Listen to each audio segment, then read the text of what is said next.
Hey pals, welcome back to my channel. I am Tina, it's Tina Books, and I have seemed to have gotten myself into a little bit of a pickle here because I have decided that for the month of November, I am only going to read Netgalley books. Now you might say you're holding physical books currently. Yes, this is true, but I will get into what I mean by that here in just a bit. So here's the thing. I love creating reading challenges for myself. I think it's so fun. But the problem is sometimes I'm much better at creating the challenge and planning the challenge out than I am at actually doing the thing that I'm setting off to do. So I'm making this video as a bit of accountability to myself. I want to talk to you a little bit about my November TBR, and I want to talk about what Netgalley is and sort of how I got myself into this mess in the first place. So if you're not familiar, Netgalley is an online platform where people that review books can basically go in and request digital copies of said books. You do not get approved for every book that you request, and part of what they use to decide whether or not they want to give you the book, they being the publishers, is your feedback ratio. So ideally, one's feedback ratio should be, I think it's 80%, and mine currently is 57%. I'm not proud of this.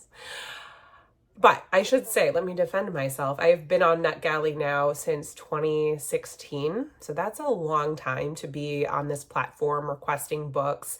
And the way that you get your feedback ratio up is by submitting reviews to the platform. You do not have to be a bookfluencer or booktuber or anybody on Instagram with a book presence to get on Netgalley. You can be a regular reader, but you may not get as many books approved. I have throughout the years formed a lot of, I think, partnerships with publishers. Not partnerships in the sense that they pay me to review, but more so in the sense that they have heard of me, they know who, I am online, and so I do get quite a few approvals, and therein lies the problem, because it gets very easy and very enticing to just go ahead and hit request.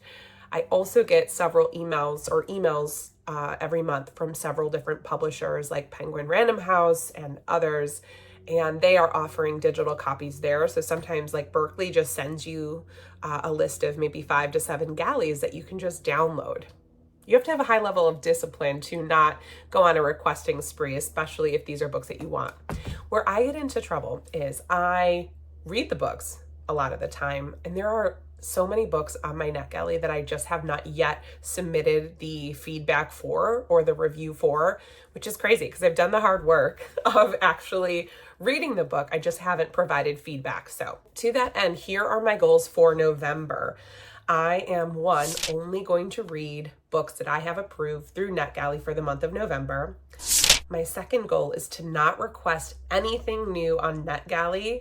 Easier said than done. I've already gotten an email this morning from a publisher that was like, hey, do you want to know about this book coming out in March 2025? Here it is. And I just closed the email. I will look at it in December when I hopefully have a better handle on things. But my second goal is to not request anything new. And 3, and this is the most important one, arguably, is to actually send the feedback, because again, I tend to read them and just review it on my platforms, but don't put the feedback in Netgalley. I should say too, I'm not limiting myself to just reading ebooks all month. That would not work for me. I'm definitely going to do audio and physical copies as well, because a lot of these I do also have on Netgalley. I am a reader that needs to have books in multiple formats, because I could not live with no audiobooks for a month. My goal here is to increase my feedback ratio and really just give credit where credit is due. I think I saw something on Threads the other day that an author was saying, wow, I got an email that somebody reviewed my book from back in 2020. And it shook me to my core, because are authors getting emails when people submit their feedback on Netgalley? Because I did not know that. I sort of thought this was a platform that was just for the publishers and the reviewers, but it makes sense. Like, of course, authors are going to be able to see it. And I should say too, I'm not brutal on Netgalley, but I might be more direct, because a lot of times when I'm reviewing a book publicly, I'm cognizant of the fact that somebody worked really hard on it and I don't want to come out and pan it. I usually try to say, hey, here's what didn't work for me. You might like it if you like books that do X, Y, and Z. And I do that a little bit less on Netgalley, so I'm going to be more mindful of that. There's also some discourse going around about whether or not you should review books that you've DNF'd on Netgalley. And you'll have to let me know where you land on this side of the coin. I am of the mindset that if I DNF a book, DNF is did not finish. I have made my decision about that book, and I feel like I can offer my opinion about why it did not work for me. So I will be reviewing books that I did not finish. But I will say, I do say in there, I didn't finish this, or this wasn't for me because of X, Y, and Z reason. And again, I'll offer something else up, like, hey, you might like this if you are a reader who likes YA, for example, if it like read too young for me or something like that. I'm not sure if that's the right thing to do. For example, on Goodreads, I don't mark something as a DNF. They don't have a functionality for it. And I usually just don't write anything if I've DNF'd a book in Netgalley. But I am curious what people that use Netgalley do if they review their DNFs. I also have a bone to pick with the platform itself. I feel like they do itself a disservice by not allowing you to filter books by publication date. Once you get approved, you're sort of just looking at your entire shelf, and it does not allow you to filter by publication date. And so they're all just kind of mixed together based on when you got approval for that, and that makes me a little bit batty. I think it would be a lot more user-friendly if they were allowing us to filter by publication date. Currently, I just use the tags function for that. All right, let's get into my current numbers. My current feedback ratio, I will say I submitted a couple reviews before I recorded this video. I'm at 59% now, and I have 764 books approved in my Netgalley. But again, I've been doing this since 2016, so just remember that. And I've offered feedback on 447 books. That is a lot of books to offer feedback on. When I look at that, I'm a little bit proud, but then I also think, oh my God, you are so far away from 80%. I am not a math girl. And I was like, oh, how hard could it be? Surely I can get myself up to like 70%. How hard can that be? If I wanted to get up to 70%, I would need to offer feedback on 100 books. So I don't know that that is going to be the move. I don't know if that'll ever happen for me, because 100 books, that's an entire year's worth of reading. So I'm not quite sure what to do about that. I guess I'm not sure why I'm so obsessed with the 80% number. I think because I am a girl that's a little bit type A in that sense. You know, I like to get A's and I like to be a rule follower. So it bugs me that I'm not there. But then I have to keep in mind that I, have other platforms where I'm supporting these authors.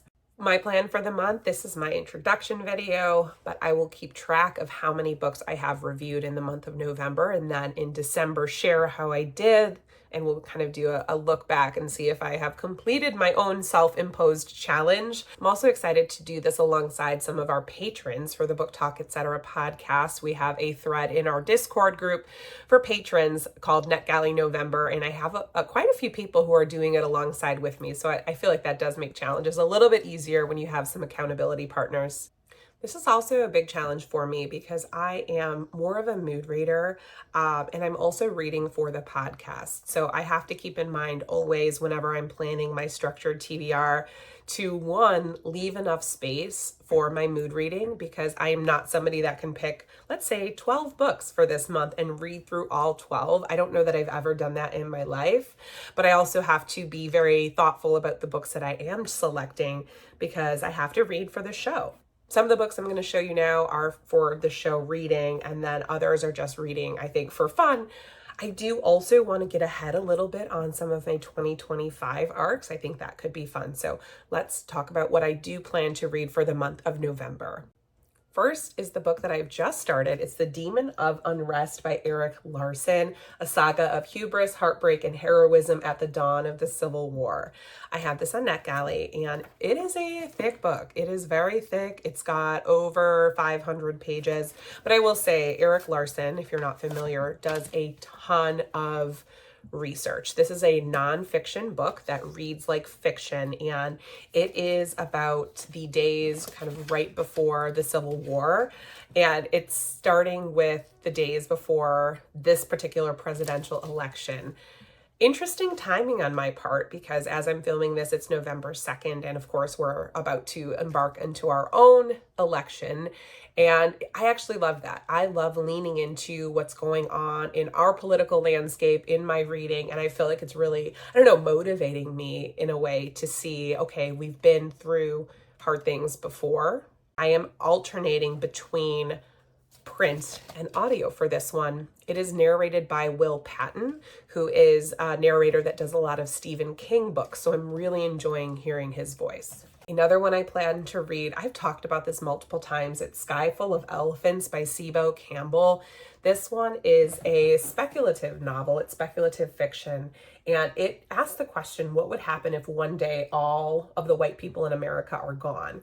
They go, for some reason, they walk into oceans, lakes, and rivers, and all that are left are Black people and other people of color. And it looks at that question from the lens of one particular Black man who is living in an entirely new world. It answers that question looking at one particular character, Charlie. He is a professor in this new world. It catches up a year later after all the white people have gone away. And he gets into contact with somebody he wasn't even sure existed, his daughter, Sydney, who is 19 years old, and she's biracial and watched her white mother and step family drown themselves. And so she is now reunited with her father, even though they did not spend any time together growing up. And this is said to be brimming with heart, humor, and larger than life characters. I'm really interested by this one. It sounds like it's going to be just right for me, and I'm hopeful that it holds up. It's reminding me a little bit of Hell of a Book by Jason Mott, so I'm thinking we'll get some similar vibes with this one. Those feel a little heavy, so I might need something a little bit lighter that's a bit of a palate cleanser. It is I Might Be in Trouble by Daniel Ailman. This one comes out on December 3rd, so this is an arc, and I love the sound of this one. You have an author whose first novel was a smash hit. His sophomore novel is struggling, and he's faced with writer's block. And so he decides one day to blow off some steam. He gets on Tinder, Grindr, what have you, and goes on a date with this guy. He seems to be perfect. They're having the best time. They have a little bit of a sleepover. And then the author wakes up to find that this man is now dead in his house.